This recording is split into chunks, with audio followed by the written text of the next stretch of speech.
भारत पाकिस्तान सीमा पर बढ़ते तनाव के बीच आरा के सांसद सुदामा प्रसाद ने विवादित बयान दिया है। बता दें कि भारतीय सेना ने पहलगाम में हुए आतंकवादियों के कायराना हमले का पुरजोर बदला लिया है। इस मुद्दे पर न सिर्फ भारत की जनता बल्कि पक्ष और विपक्ष दोनों एक साथ खड़े दिख रहे हैं। ऐसे में महागठबंधन के एक सांसद का बेतुका बयान भी सामने आया है। उन्होंने भारत के जवाबी हमले का विरोध करते हुए इसे गलत करार दिया है। सांसद ने कहा है कि युद्ध कोई बढ़िया चीज नहीं है, इससे शांति स्थापित नहीं होती। दोनों देशों को कूटनीतिक तरीके से बात करनी चाहिए। पाकिस्तान लगातार आबादी वाले क्षेत्रों में हमला कर रहा है, लेकिन भारतीय सेना उसके हमले का जवाब हवा में दे रही है। सुदामा प्रसाद ने कहा कि अभी भारत में भी बमबारी हो रही है, हमारे यहाँ भी लोग मारे जा रहे हैं। इसके लिए बैठकर वार्ता होनी चाहिए और अपनी कमियों को भी तलाशना चाहिए। दरअसल गुरुवार को महागठबंधन के सहयोगी दल सीपीआई माले के सांसद सुदामा प्रसाद नवगछिया पहुंचे थे, जहां उन्होंने विवादास्पद बयान देकर भारतीय सेना का अपमान किया। उन्होंने कहा कि हमले क्यों हुए यह भी देखा जाना चाहिए। इतना ही नहीं, सांसद सुदामा प्रसाद ने सेना की कार्रवाई पर सवाल खड़े कर दिए हैं। ऑपरेशन सिंदूर के संबंध में उन्होंने कहा कि हमारे मन में जो है वही बोलते हैं। भाजपा वाले देशभक्ति का सर्टिफिकेट बांटते हैं, जबकि उनका खुद का कोई इतिहास नहीं है। क्या कभी संघ या भाजपा का कोई आदमी आजादी की लड़ाई में शहीद हुआ? सांसद ने केंद्र सरकार पर आरोप लगाते हुए कहा कि वह विरोध की आवाज को दबा रही है और असहमति जताने वालों को जेल में डाल रही है। इंडिया गठबंधन की सरकार बनेगी और बहुत मजबूत सरकार बनेगी, इसलिए कि बेरोजगारी जो है एजेंडा बन चुका है बिहार का, और निश्चित तौर पर एक ऐसी सरकार की ज़रूरत है। यह सरकार बूढ़ी हो चुकी है और निष्क्रिय हो चुकी है। ठीक ना, माननीय मुख्यमंत्री जी अस्वस्थ हैं। उनकी अस्वस्थता का फ़ायदा उठाकर भारतीय जनता पार्टी बिहार की गद्दी को हथियाना चाहती है, और हम अपने निजी अनुभव के आधार पर कह रहे हैं कि उनको एक तरह से कैद कर लिया गया है। वो कहीं बात भी करना चाहते हैं। जब बजटकालीन सत्र चल रहा था तो हमने देखा विधानसभा के अंदर हमारे विधायक दल के नेता कॉमरेड महबूब आलम से वो बात करना चाहते थे। माननीय मुख्यमंत्री जी भी इच्छुक थे बातचीत करने के लिए, लेकिन उनको मैंने कहे चलिए चला जाए, हाथ खींच करके ले जाया गया। मीडिया कर्मियों को चुप कराया गया। अभी जो मैंने एक कार्यक्रम था बिहार दिवस, उस पर देखा कि माननीय मुख्यमंत्री जी मीडिया को संबोधित करना चाहते थे, लेकिन उनको जो लोग ले गए वहाँ से।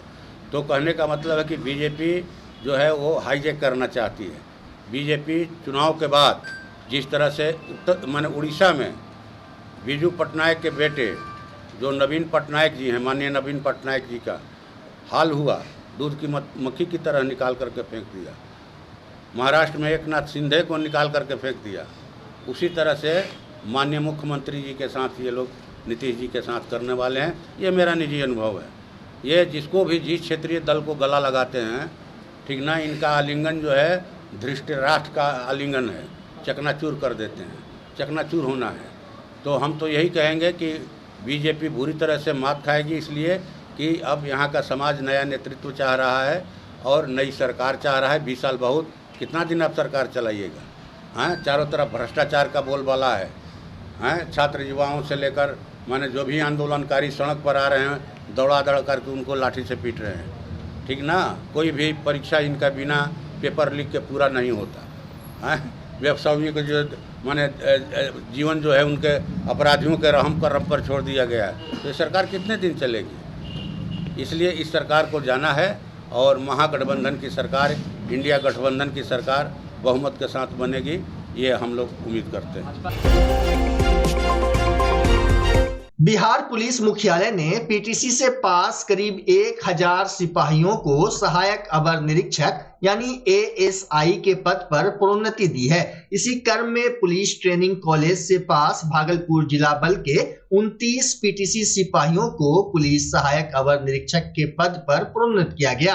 वहीं भागलपुर के वरीय पुलिस अधीक्षक हृदयकांत ने आज पुलिस केंद्र में पीटीसी सिपाहियों को स्टार लगाया। इस दौरान एसएसपी ने सिपाहियों को स्टार लगाकर उज्जवल भविष्य की शुभकामनाएं दी। प्राप्त जानकारी के मुताबिक प्रोन्नत सिपाहियों को पदभार ग्रहण करने की तिथि से एएसआई पद का कार्यकारी उच्चतर प्रभार और आर्थिक लाभ मिलेगा। साथ ही एएसआई में प्रोन्नत सभी पुलिस कर्मियों को न्यायिक शपथ पत्र देना होगा कि उनके विरुद्ध किसी प्रकार का विभागीय कार्यवाही संचालित या लंबित नहीं है।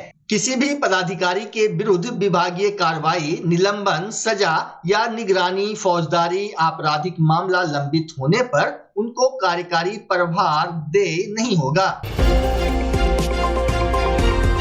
खेलो इंडिया यूथ गेम्स 2025 के अंतर्गत भागलपुर में 10 मई से 13 मई तक आयोजित बैडमिंटन प्रतियोगिता में भाग लेने वाले लगभग 17 राज्यों के 64 खिलाड़ियों के बीच महामुकाबले की शुरुआत 10 मई से होगी। प्रतियोगिता के सफल संचालन के लिए भारतीय खेल प्राधिकरण द्वारा 42 अंपायर एवं जज की प्रतिनियुक्ति की गई है। बता दें कि इस प्रतियोगिता में बिहार के 5 खिलाड़ी भाग ले रहे हैं। महाराष्ट्र के खिलाड़ियों की संख्या सबसे ज्यादा है।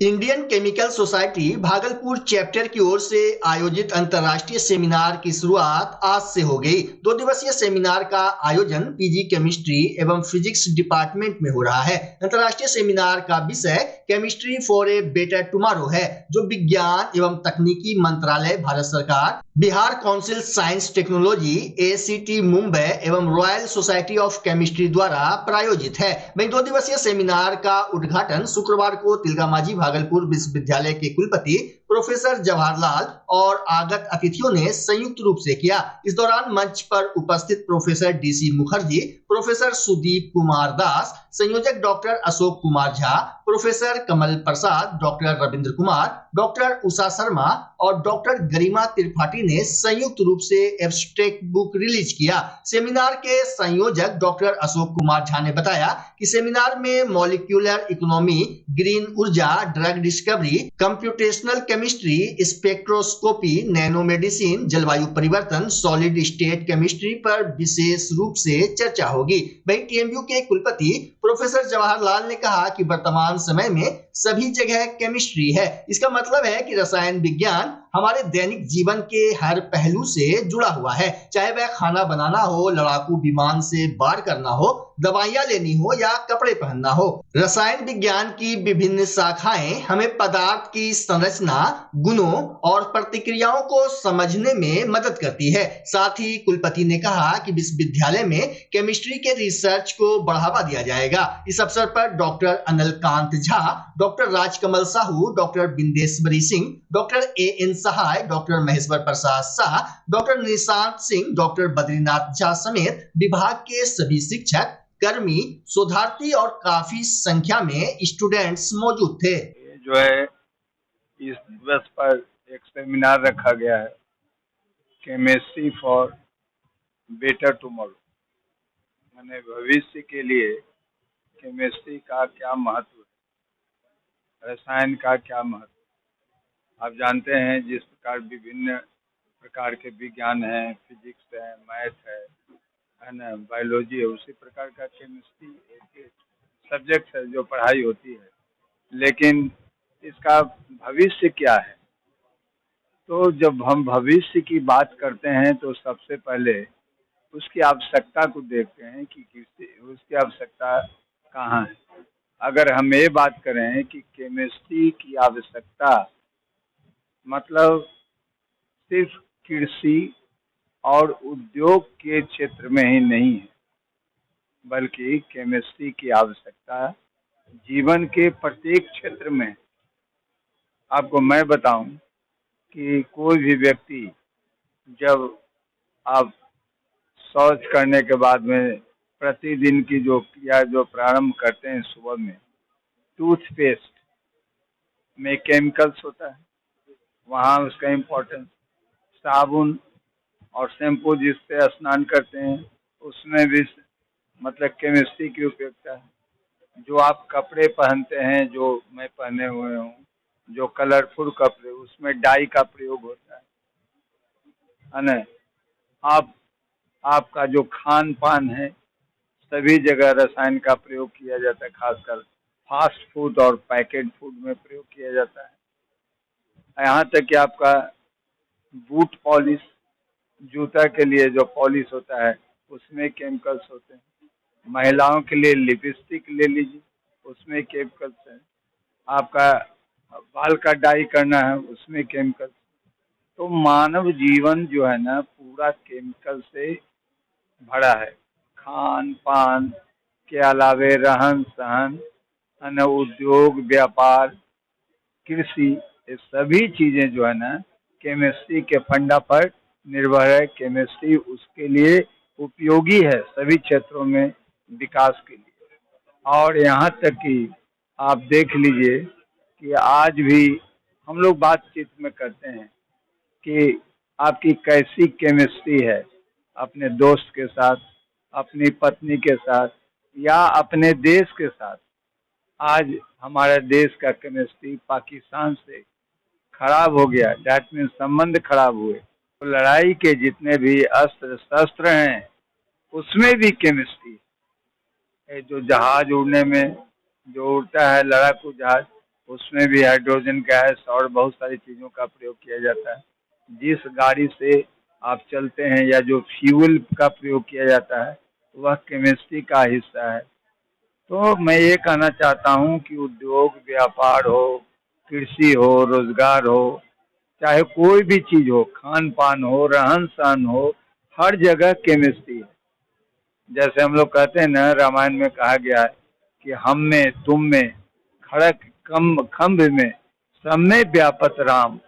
उसी तरह से आज के आधुनिक जीवन में हर क्षेत्र में केमिस्ट्री की जरूरत है। हर क्षेत्र में केमिस्ट्री का उपयोग किया जाता है और यही कारण है कि आने वाला जो केमिस्ट्री का भविष्य है वह उज्जवल होगा। मैं समझता हूँ कि जैसे जैसे मॉडर्नाइजेशन बढ़ेगा, जैसे जैसे विकास होगा, वैसे वैसे केमिस्ट्री की आवश्यकता बढ़ेगी, इसका महत्व बढ़ेगा और जब महत्व बढ़ेगा तो उसका भविष्य जो है वो उज्जवल होगा। ऐसा मेरा सोचना है। ये कार्यक्रम इंडियन केमिकल सोसाइटी का स्थापना दिवस है जो 9 मई 1924 को आचार्य पीसी रे द्वारा स्थापित किया गया था। उसी के इस्टेब्लिशमेंट डे का ये जो सेलिब्रेशन है और साथ ही साथ अंतर्राष्ट्रीय सेमिनार है जिसमें कई देशों के लोग आए हुए हैं, आईटी से लोग आए हुए हैं और इसका उद्घाटन हमारे माननीय कुलपति प्रोफेसर जवाहरलाल तिलका मांझी भागलपुर विश्वविद्यालय, वो एक्चुअली वर्चुअल व्याख्यान देंगे। जापान से हैं, फ्रांस से हैं, यूएसए से हैं, सऊदी अरबिया से हैं। ये लोग वर्चुअल मोड में अपना व्याख्यान देंगे। Doctor Ashok Kumar Jha, chairman Indian chemical society. Bhagalpur Babarganj थाना क्षेत्र के कटघर चौक के समीप अहले सुबह एक नवजात का शव सड़क किनारे मिलने से इलाके में सनसनी फैल गई, जिसके बाद आसपास के लोगों ने 112 की टीम को सूचना दी। कुछ देर में 112 की टीम घटनास्थल पर पहुंचकर नवजात के शव को अपने कब्जे में ले लिया। वहीं घटनास्थल पर 112 की टीम ने बताया कि शव को देखने से प्रतीत हो रहा है कि यह मात्र 10 दिन का बच्चा है। 12 पर कॉल गया कंट्रोल से, एक बच्चा वहाँ तो बताया गया कि 10 दिन का लगभग होगा, तो रोड पर जो है सो कटघर के पास फेंका हुआ है। उस सूचना पर हम लोग यहाँ आए हैं। अच्छा, कितने बजे की लगभग ये सूचना मिली? लगभग 3:45 के आसपास में। 3:45 बजे। प्रधानमंत्री नरेंद्र मोदी के नेतृत्व में भारतीय सेनाओं द्वारा मंगलवार की मध्य रात्रि में आतंकवाद के खिलाफ ऑपरेशन सिंदूर के तहत निर्णायक और योजनाबद्ध तरीके से कार्रवाई की गई। गुरुवार की सुबह लोगों ने टेलीविजन और सोशल मीडिया पर इसकी जानकारी मिलते ही पूरे देश भर में खुशी की लहर दौड़ गई। एक और लोग एक दूसरे से गले मिलकर तो कहीं पटाखे बजाकर तो कहीं मिठाइयां खिलाकर खुशी का इजहार करने लगे। वहीं दूसरी तरफ बिहार में देश के चर्चित अंतर्राष्ट्रीय रेत कलाकार मधुरेंद्र ने अपनी अनोखी कलाकृति के माध्यम से दुनिया की सबसे छोटी 3 सेमी वाली पीपल के हरे पत्तियों में प्रधानमंत्री नरेंद्र मोदी की तस्वीर के साथ आतंकवादियों के खिलाफ संघर्ष करते हुए भारतीय सैनिकों की कलाकृति बनाकर लिखा, thank you Modi ji for operation Sindoor. यह कलाकृति सैंड आर्टिस्ट मधुरेंद्र ने अपनी 5 घंटे के कठिन परिश्रम के बाद तैयार की। सैंड आर्टिस्ट मधुरेंद्र ने बताया कि ऑपरेशन सिंदूर के बाद यह स्पष्ट हो गया है कि भारत अब किसी भी आतंकी हमले को सहन नहीं करेगा और हर हमले का जवाब दोगुनी ताकत से देगा। पूरे दुनिया में खुशी की लहर है और पूरा भारत आज जश्न मना रहा है और हम भी अपने कलाकृति के माध्यम से बिहार में पीपल के पत्तों में भारत के प्रधानमंत्री नरेंद्र मोदी जी की तस्वीर को बनाकर विशेष रूप से धन्यवाद दिया हूं। इन्होंने बीते दिनों पहलगाम में हुए आतंकवादी हमलों में मारे गए शहीदों के विरुद्ध हमारी बेटी बहनों के मांग में ऑपरेशन सिंदूर भरकर पूरे भारत को, पूरे दुनिया को गौरवान्वित किया है। इस कार्य के लिए हम नरेंद्र मोदी जी को पुनः हम विशेष रूप से धन्यवाद देते हैं और पूरा देश इन पर गर्व कर रहा है। मैं मधुरेंद्र कुमार, सैंड आर्टिस्ट, बिहार। भागलपुर में 10 मई को राष्ट्रीय लोक अदालत का आयोजन होगा। यह आयोजन जिला विधिक सेवा प्राधिकरण के तत्वाधान में होगा। लोक अदालत का आयोजन सिविल कोर्ट भागलपुर, नवगछिया और कहलगांव में सुबह 10:30 बजे से शुरू होगा। देखिए लोक अदालत को लेकर डालसा की सचिव रंजीता कुमारी क्या कुछ कह रही हैं। कल दिनांक 10 मई 2025 को वर्ष 2025 का द्वितीय राष्ट्रीय लोक अदालत का आयोजन किया जा रहा है, जिसमें भागलपुर न्याय मंडल में, कहलगांव और नवगछिया अनुमंडल में भी बेंचों का गठन किया गया है। भागलपुर न्याय मंडल में कुल 17 बेंचों का गठन किया गया है, नवगछिया में 5 बेंचों का गठन किया गया है और कहलगांव में 2 बेंचों का गठन किया गया है। और अभी तक कुल 32,000 केसेस में नोटिस गया है और हम उम्मीद करते हैं कि ज़्यादा से ज़्यादा केसों का निपटारा यहाँ हो सके। हम लोगों से ये अपील करते हैं कि आप आएँ और ज़्यादा से ज़्यादा इसमें अपनी हिस्सेदारी बनाएं और अपने सुलहनीय वादों का निपटारा करें।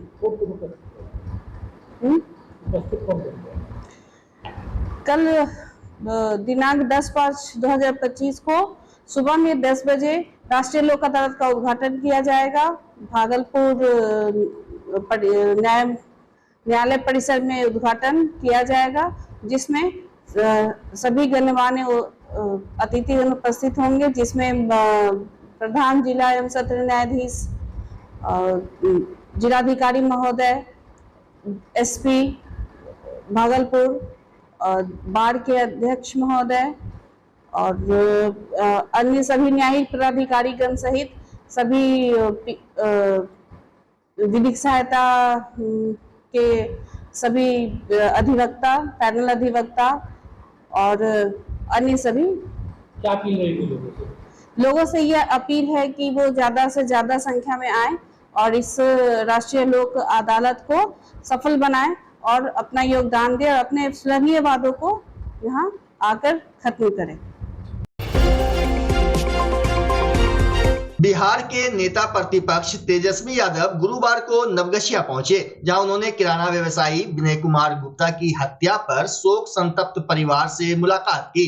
तेजस्वी यादव ने परिवार को सांत्वना देते हुए आश्वासन दिया कि वे इस मामले में न्याय दिलाने के लिए हर संभव प्रयास करेंगे। उन्होंने इस घटना को राज्य की बिगड़ती कानून व्यवस्था का प्रतीक बताया। बता दें कि विनय गुप्ता की हत्या 4 मई की रात उस समय कर दी गई थी जब वे अपनी दुकान बंद कर घर लौट रहे थे।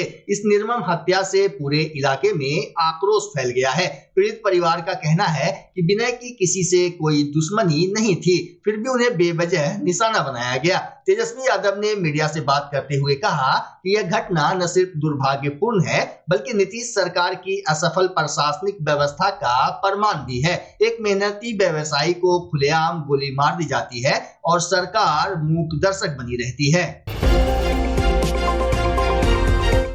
बच्चा जब जन्म लेता है तो कई बार बच्चा तुरंत नहीं रोता है, रोने में देर हो जाता है। ऐसे में बच्चा क्षतिग्रस्त हो जाता है और उसके बचने की संभावना कम हो जाती है और यदि बचा तो भविष्य में उसमें विकलांगता की समस्या आती है, जिसे सीपी कहते हैं, जिसका कोई माकूल इलाज नहीं है और ज़िंदगी भर बच्चा विकलांगता से जूझ सकता है।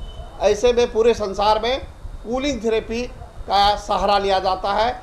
जन्म से ठीक 6 घंटा के अंदर यदि उसको कूलिंग थेरेपी दिया जाए तो उससे उसका सीपी की समस्या कम होती है और बचने की भी संभावना बढ़ती है। पहली बार बिहार झारखंड में आपके शहर के स्नेह नवजात शिशु बाल सेवा केंद्र में यह मशीन उपलब्ध है। कभी भी ऐसी बात हो कि बच्चा रोने में विलम्ब हो गया तो आप स्नेह नवजात शिशु बाल सेवा केंद्र में जरूर संपर्क करें।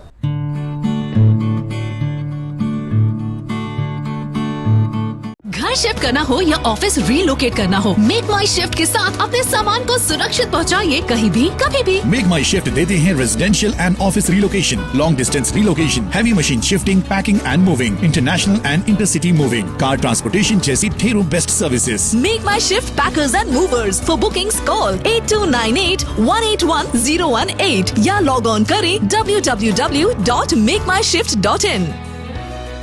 रिंकू एलईडी बल्ब एक बार लाओ और चलाते ही जाओ। हमारे एलईडी बल्ब्स है क्वालिटी में नंबर 1 और एनर्जी एफिशिएंट, जो रखे एनवायरनमेंट और आपके बिजली के बिल दोनों का ख्याल। रिंकू एलईडी बल्ब के साथ एनर्जी बचाओ और बिल घटाओ। ये है पावर सेविंग लाइट जो चले लंबे समय तक और रखे आपके घर को रोशन। हमारे यहाँ एलईडी लाइट्स मिलते हैं एक व्यापक रेंज में जो आपकी हर जरूरत को पूरा करेगी। लेकिन यही नहीं, हमारे एलईडी लाइट सिर्फ चमकदार नहीं बल्कि एनवायरनमेंट फ्रेंडली भी है। तो आज ही लाओ रिंकू एलईडी बल्ब और पाओ 1 साल की वारंटी का भरोसा। रिंकू एलईडी बल्ब्स, नई जनरेशन के स्मार्ट बल्ब्स। आज ही संपर्क करें 8651063786 या मेल करें rinkooledbulb@gmail.com। हमारा पता असाननपुर, भागलपुर, बिहार 812002।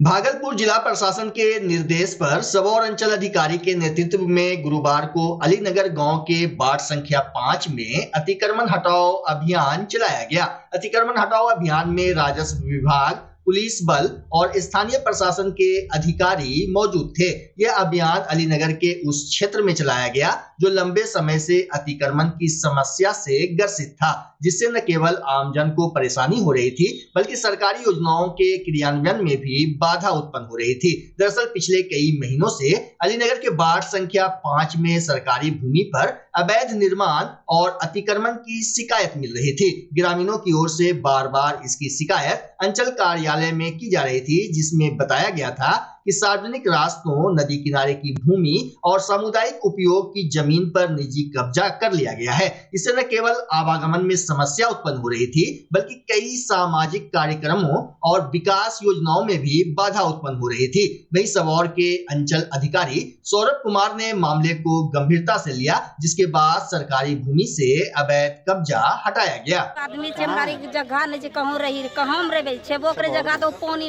में गिरी जेते तो बहुत बहुत दशा से हमारी कौन चलो सर संबंध को हमारी सब बेगलो कैसा हमारी झड़ी में रहे भाई और बुनी में रहे भाई सब चीज गिरा के नष्ट करी दे। कितना दिन से यहाँ रह रहे हैं आप लोग? यहाँ पर 2 पुष्ट हमारी खत्म हो गए।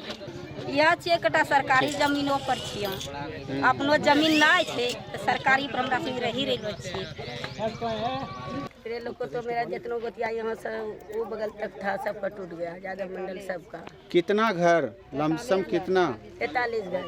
43 घर टूट गया और तोड़ा जा रहा है। 43 से फिर ज्यादा जाएगा? 43 में अभी 43 में। अपना नाम बोलिए। मेरा नाम दासो देवी। पति का नाम? लाकी मंडल।